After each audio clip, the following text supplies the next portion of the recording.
You are listening to Preconceived, where we examine the preconceptions that shape how we view the world and the paradigms by which we live our lives. Hey everybody, I'm Zael Mednick. Welcome to this episode of Preconceived. In this episode, I spoke with Joanna about the recent debate in the news about the inclusion of Laurel Hubbard and potentially other trans women being part of the Olympics, and the biological differences between cis females and trans females and how that should influence the conversation. So I'm grateful Joanna spent some time with me, and I hope you enjoyed. Joanna, welcome to the podcast. Thanks so much for joining me. You're welcome. So how did you get involved in this interesting line of work and research? Well, kind of by accident. Like a lot of things. Yes, like a lot of things. So I've always been a scientist, I've always been an athlete, and I've always been transgender. But it was only when those three things started to come together for me that my life changed. And that started with my gender transition in 2004. In August of that year, I started hormone therapy. Within 9 months of starting hormone therapy, I was running 12% slower. And that's the difference between serious male distance runners and serious female distance runners. So as a scientist, and at the time I was working in Portland, Oregon as a medical physicist. And so as a scientist, I was intrigued by what had happened to me. And, so I started to learn about the endocrinology and the exercise physiology involved. And I started to find other trans women distance runners who'd had a similar experience to me. Took a while, but eventually I got enough data to publish a paper. And in 2015, I published a study that looked at 200 race times from 8 transgender women and used a metric called age grading, which factors out the loss of speed due to aging and is applicable for both men and women, to look at the results. And using that metric, the trans women were no more competitive in the women's category than they had been in the men's category before transition. And so this paper was published in 2015, and it was literally the first quantitative analysis of transgender athletic performance. It's a small retrospective study, only one sport, but it was still groundbreaking because, as I say, there was literally nothing else like it. So suddenly I found myself a person of interest for international sports federations, for the media, for other organizations. And in 2018, Loughborough University, which is the #1 sports science university in the world, contacted me. They were starting a program to look at trans athletes, and they wondered if I could help. When they found out I didn't have a PhD, they said, "You've done all this amazing stuff without a PhD. Well, why don't you just come here, study trans athletes, and get one?" And I said, okay. So in 2019, I moved here. And since then, I've been working towards my PhD while engaged full-time studying trans athletes. Well, good for you, going for the PhD. I thought you were going to say, and I told them, you know what, I'll do the research, but I'm not interested in getting the PhD. But that's great. So the work you're doing obviously is extremely important, and just based on what you said there, you're extremely uniquely situated to be talking about this because you have a personal experience, but you're also a scientist, so you're looking at the scientific angle of it. I think there's, of course, people who are anti-trans in general and come to this debate with unfair prejudices that really have no place in this conversation. But on the same token, as we've seen this recent news about Laurel Hubbard emerging, there are many people who are very supportive of the LGBTQ community who've also voiced concerns regarding transgender involvement in athletics. In a sense, is there a preconception, do you think, that if someone maybe has concerns regarding trans women competing in women's sports, do you think that necessarily makes them anti-trans, or is this a reasonable and important conversation to be having, even if you are fully supportive of the LGBTQ community, so that we get some more data to maybe quell some people's concerns or reservations about the fairness? Yeah, I mean, look, it's absolutely true that people have concerns about the fairness of having trans women compete. and are not in any way transphobic. Martina Navratilova is a good example. You know, she was once coached by Renee Richards, a transgender tennis player. So Martina is herself a lesbian, and you know, is certainly not an enemy to the queer community. And you know, in 2019, she expressed very strong reservations. You know, she and I had a good 3-hour conversation. She has talked to a lot of people in the 2 years since 2019, and she has somewhat modified her reservations towards trans athletes. But if this was someone that you just, you know, yes, this is just Martina's transphobic and we'll just ignore her, then you don't get anywhere. But if you have reasonable conversations with her, you know, you know, people were able to change her opinion. And so this is the sort of engagement that I think is important. Another example, World Rugby in 2020 put in a ban of trans women competing in international rugby. And rugby is a sport where one would be concerned not just with fairness of competition, but also safety. And so while I disagree with their decision to ban trans women from international rugby, I certainly agree with them having concern over allowing trans women to compete against cis women in their sport. And you know, I had a lengthy engagement with them, and while they didn't take my advice, which was not to ban trans women, but these people were not transphobic at all. They were, I found them to be quite risk averse, but not transphobic at all. So yes, it is absolutely possible to have reasonable concerns about trans athletes and not be transphobic. I think that's a really measured perspective, because I think a lot of times, not even just related to this issue, but in society now, with people have very strong opinions, and there's tough to find a gray to even have the conversation and debate regarding some of these issues. And when we don't enter into that gray and we just have this black and white approach, it's really tough to get to the bottom and to understand some of these complex issues and be more receptive to changing our attitudes. And that's what a lot of your work does. So looking at your work, I guess the crux is, what are some of the main biological features that we do need to be examining, or that you've been examining, when assessing the physical performance between cis women and trans women, and determining if there is a competitive advantage? And granted, that's going to vary for the different athletics we're speaking. Yeah, so our group in Loughborough, there were 5 of us who authored the paper. You know, we did a systematic review of studies in non-athletic trans people. And, you know, there are a couple of things that we could say from that study, although it should be stated that we're looking at studies of non-athletes.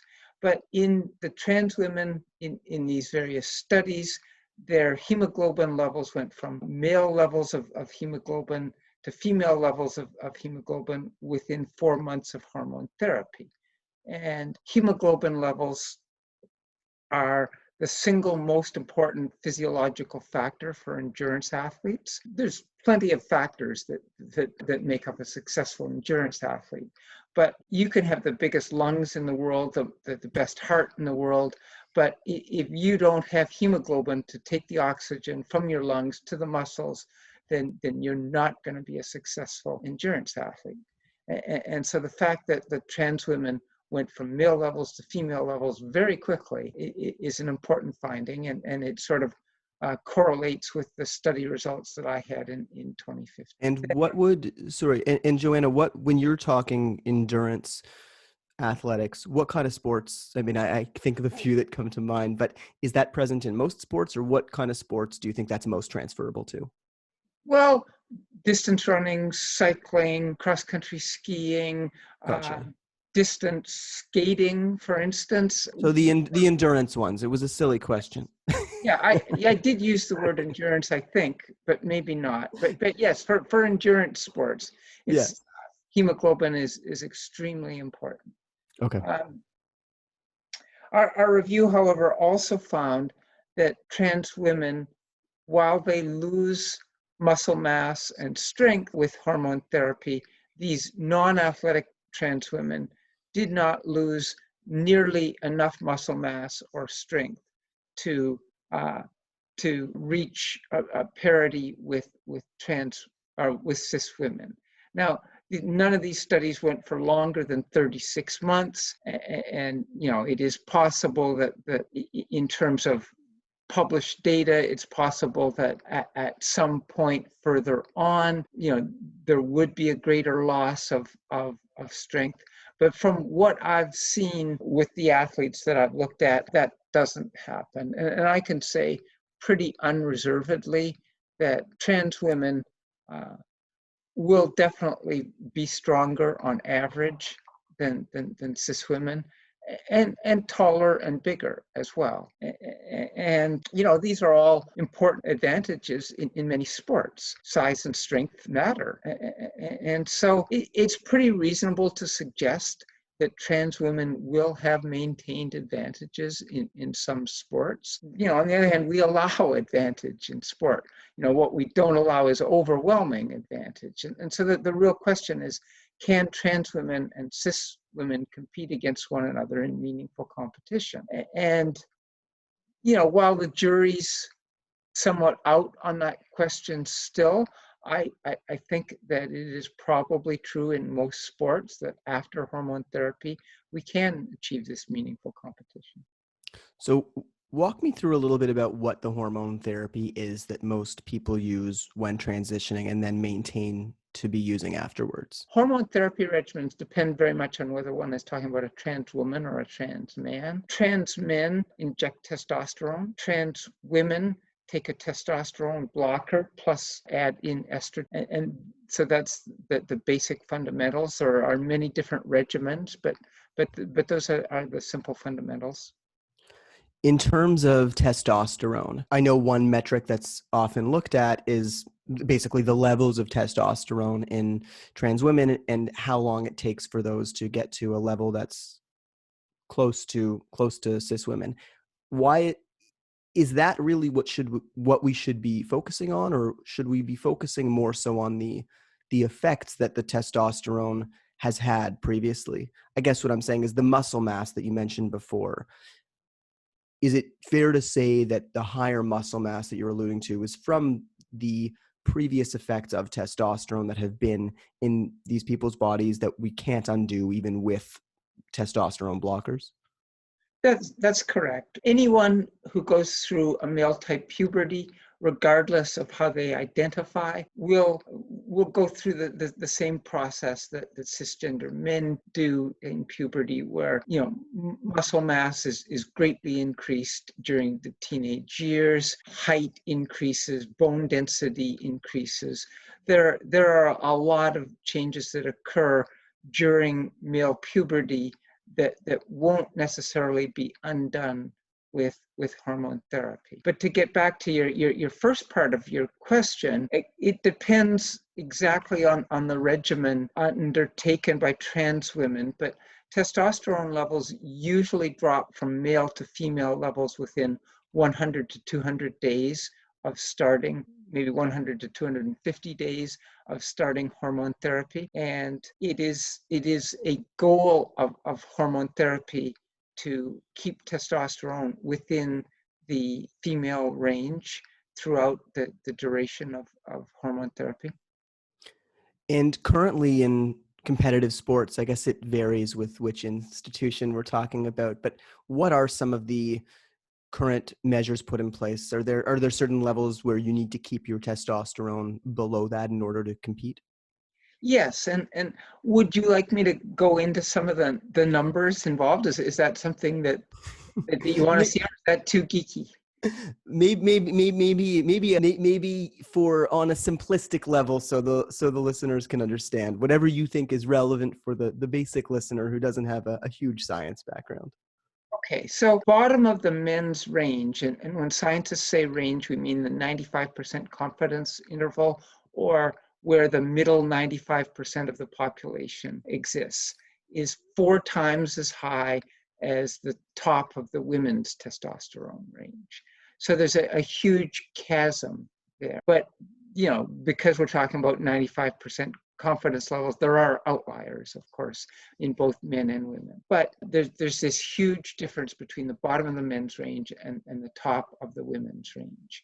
And depending on which governing body you're talking about, the upper testosterone limit for trans women can vary from the bottom of the men's range to approximately halfway between the bottom of the men's range and the top of the women's range. And this sort of halfway in between comes from a condition called polycystic ovary syndrome, or PCOS, that cisgender women can have. And which is fairly common. That's not an obscure disease that you're mentioning. not an obscure, somewhere between 5 and 10% of all women have PCOS. And PCOS can raise testosterone levels to, again, this level that's about halfway in between the top of the women's range and the bottom of the men's range. And that does an athletic advantage. Women with PCOS are overrepresented in women's sports, despite the fact that there's some deleterious effects of PCOS. But it's an advantage that no one would ever try to regulate. And so if you're going to allow cisgender women to compete with PCOS and those elevated testosterone levels, then similar testosterone levels in trans women are reasonable to allow. But despite, whatever limit is placed on it, most trans women, including serious trans women athletes, are well below that limit. As I said, by definition, the 95% confidence level of cis women is this specific range of testosterone. And a recent study of 250 trans women found that 94% of trans women had testosterone within that normal, quote unquote, normal female range. So lower than people with PCOS, for example, polycystic ovarian syndrome. Yes. Well, that's really interesting, obviously, because as you said, I've never even, I know what polycystic ovarian syndrome is just because I'm in medicine, but I don't think anybody listening to this has ever thought about the competitive advantage for somebody with polycystic ovarian syndrome, despite their testosterone levels being higher, like you're saying, than the majority of trans women who are competing in sports. Yes, but of course, women with PCOS haven't been through a male puberty, so they don't have those legacy effects. But yes, so it is definitely true that most women, trans women competing in sport, will have testosterone levels below those of women with PCOS.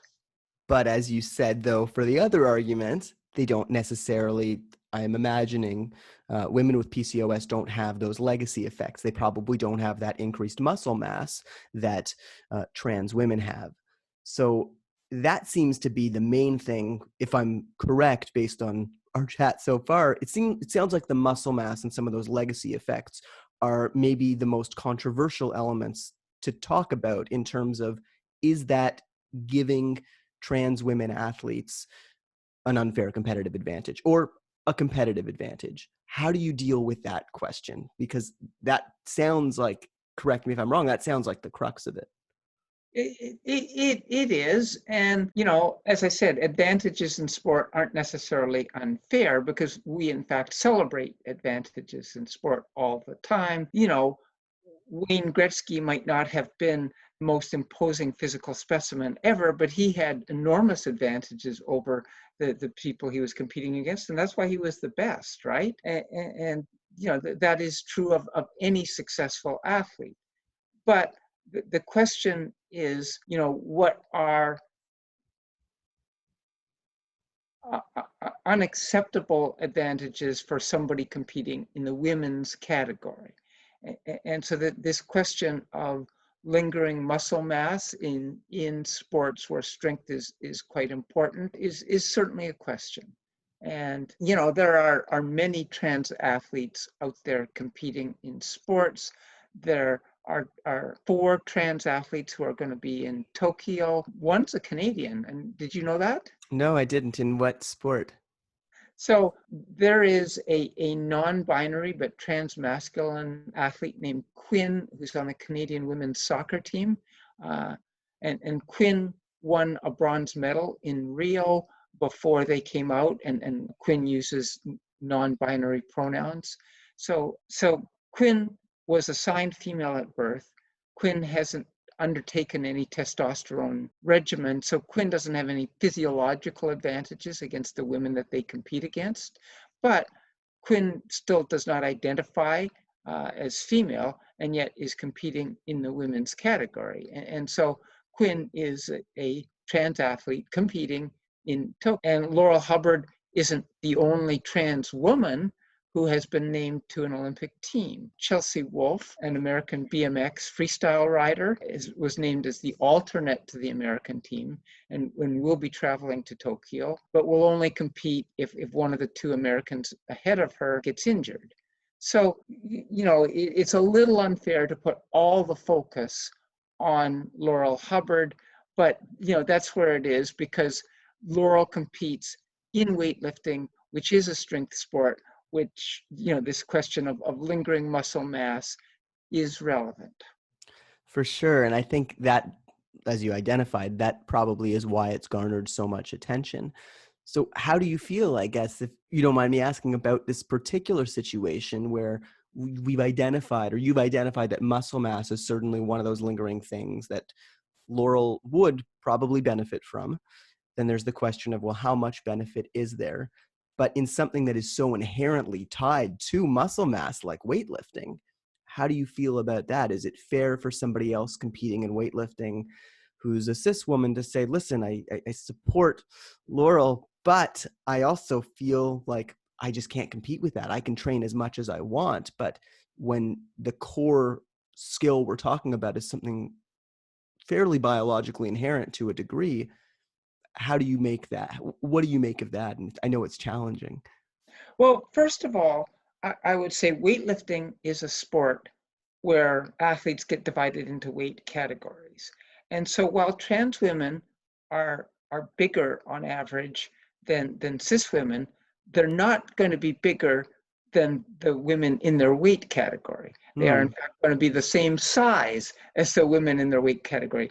Trans women are more likely to be in the higher weight categories, but again, they're not going to be bigger than the women they're competing against. And while it's true that trans women maintain more muscle mass and more strength, we don't know for certain that trans women are pound for pound stronger than cis women. That may be true, but we don't know that for certain. And so this idea of this huge advantage is somewhat reduced by the fact that weightlifting is a sport divided into weight category. Now, it should be noted that Laurel Hubbard competes in the super heavyweight category, where one can be as big as you can be, consistent with good athleticism. But Laurel certainly isn't the biggest woman competing in Tokyo in her category. The American lifter Sarah Robles is both taller and bigger than Laurel. And she's not the strongest in the weight category either. Laurel's Olympic weightlifting is a total of 2 lifts, snatch and deadlift. Laurel's best total of 2 lifts is 285 kilograms. The favorite in Tokyo, the Chinese lifter Li Wenwen, has lifted 335 kilos, or 50 kilograms more than Laurel's best. So, if you're looking for unfair competition, Li Wenwen would be perhaps the one you would be looking at, because she's obviously much stronger than Laurel. So there's not a clear astronomical advantage for Laurel here. You could say that yes, she obviously has some biological factors in her favor here, but even amongst the people she's competing against, she's by no means the titan that everybody is afraid of. Exactly. And Laurel was someone who set a New Zealand national record that lasted for 15 years. So Laurel's not just some nobody off the street. But having said that, Laurel, after she transitioned, achieved more success in the sport than she did in the men's category. She was 6th in the most recent World Championships in 2019, and that certainly would not have been something she would have achieved as a man. So it's pretty clear that there is some sort of advantage for her in this sport, but it's clearly not an overwhelming advantage. Laurel isn't going to win, given that she was sixth in the last World Championship. Medal isn't out of the question for her, but she could be well down the list. There are 14 lifters in the weight category, and it wouldn't be unreasonable for her to finish in the bottom half of the category. In many regards, it sounds like a lot of this, there's a lot of unknowns, obviously. You're doing really important research, but there's still a lot of research to be done, and there's a lot of experiences to learn from. So let's have a hypotheticals aren't always great, but do you think that your opinion will be influenced by what happens with time? Let's say, for example, hypothetical, because this is what some people are quote unquote concerned about. Let's say in the Olympics in another 4 years, trans women were to sweep the podium.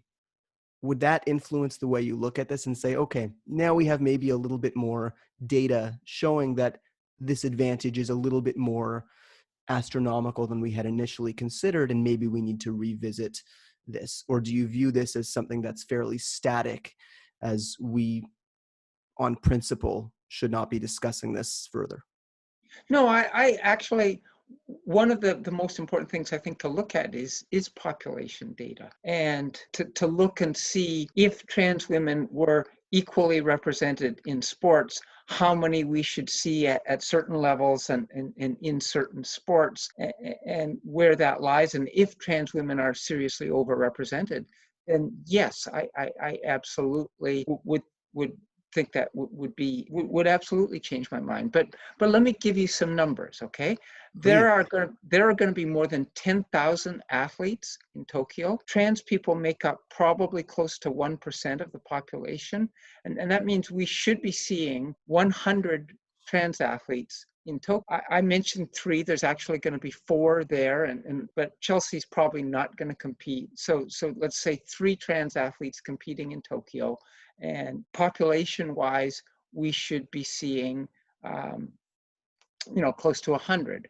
There will be somewhere on the order of 900 medals given out, and so that would be 9 medals to trans athletes. So if in a subsequent Olympics, trans athletes win more than 9 medals, yeah, I might start to get a little concerned. So that's one level of sport. I think even a better, though, representation is with NCAA sports in the United States. They put in a hormone therapy-based rule in 2011. That's 10 years ago. There are more than 200,000 women competing every year in NCAA sports.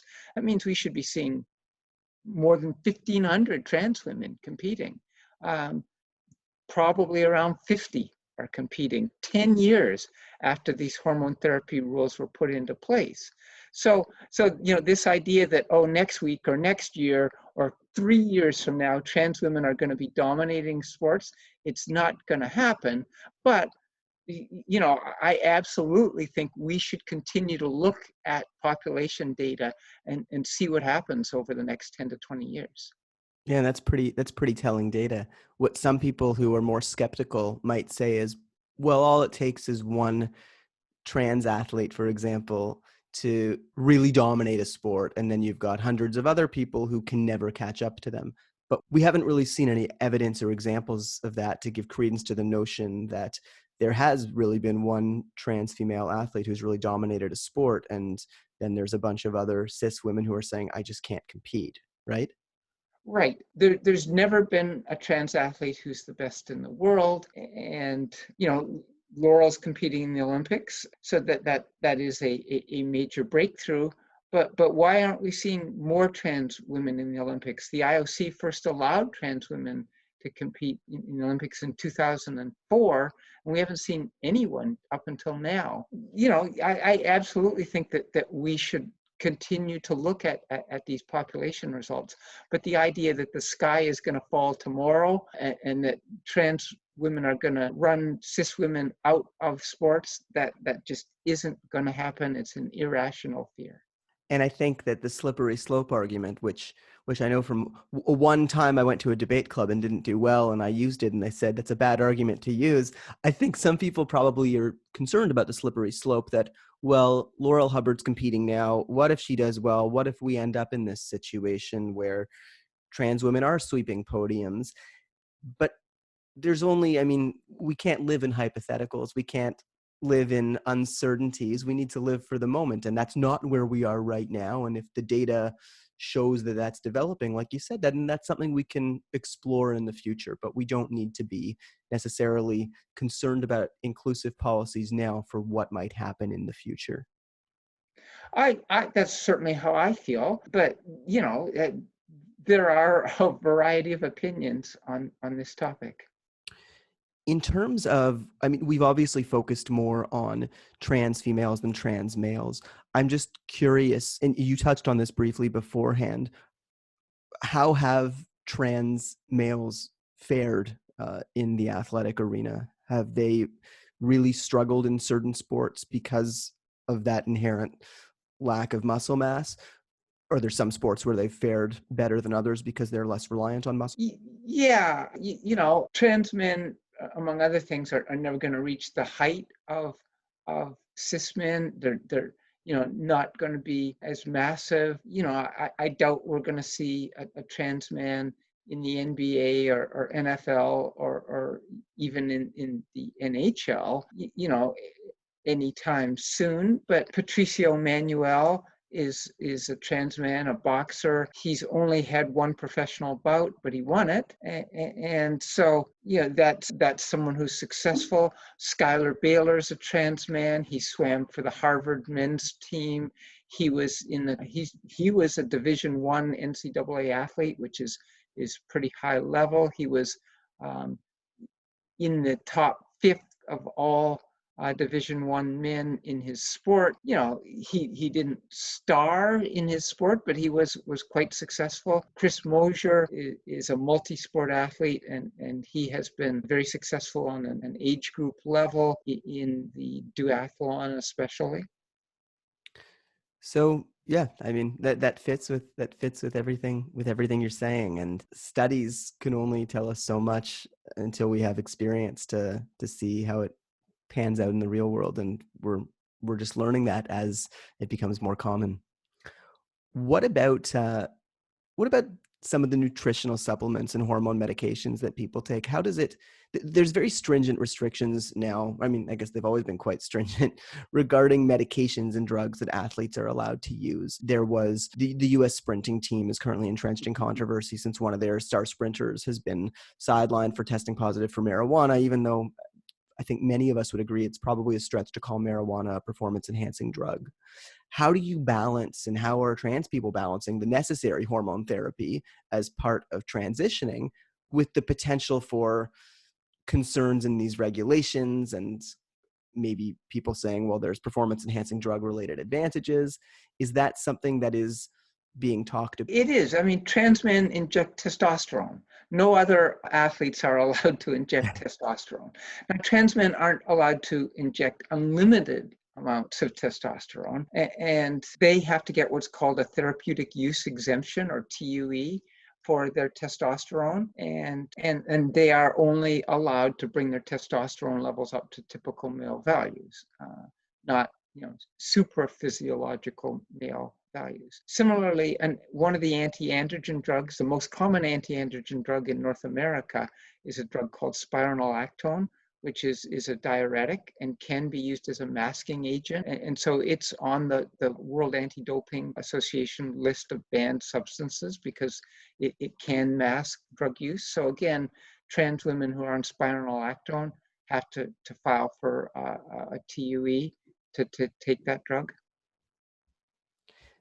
What's becoming clear to me, as with a lot of things on this podcast about preconceptions, is there's a lot more nuance to this in detail than, I mean, it's not a surprise. Almost all the topics I choose to speak about here, and most topics in society, are more nuanced. But somebody looking at this on the surface hears there's a trans woman who's going to be competing in weightlifting, And a lot of people, gut reaction would be, even if they are supportive of the queer community, well, that doesn't sound fair. And listen, you're not saying this is what you should think. You're offering your opinion, which is influenced by a lot of facts that you've researched yourself. But I think what's clear is it's a very complicated topic, and you can't look at this topic from that preconceived lens. As with every topic, you really need to look at it with the science, with the data, and from an open-minded perspective. And I think you've really shared that with us on this podcast, and with your work with this and your open-mindedness that maybe things will change, maybe perspectives will alter with time as we gain more data. Yeah, as a scientist, I believe that data have to lead, and your conclusions need to follow based on the data that prevail. But certainly, right now, trans women are not a threat to take over women's sport. And it's been 45 years since Renee Richards first competed in the U.S. Open as a trans woman, and so I don't think that we need to worry about trans women dominating women's sports anytime soon. But I do think we absolutely need to gather a lot more data, and it's going to take 10 or 20 years till we know enough that we can make some more informed conclusions.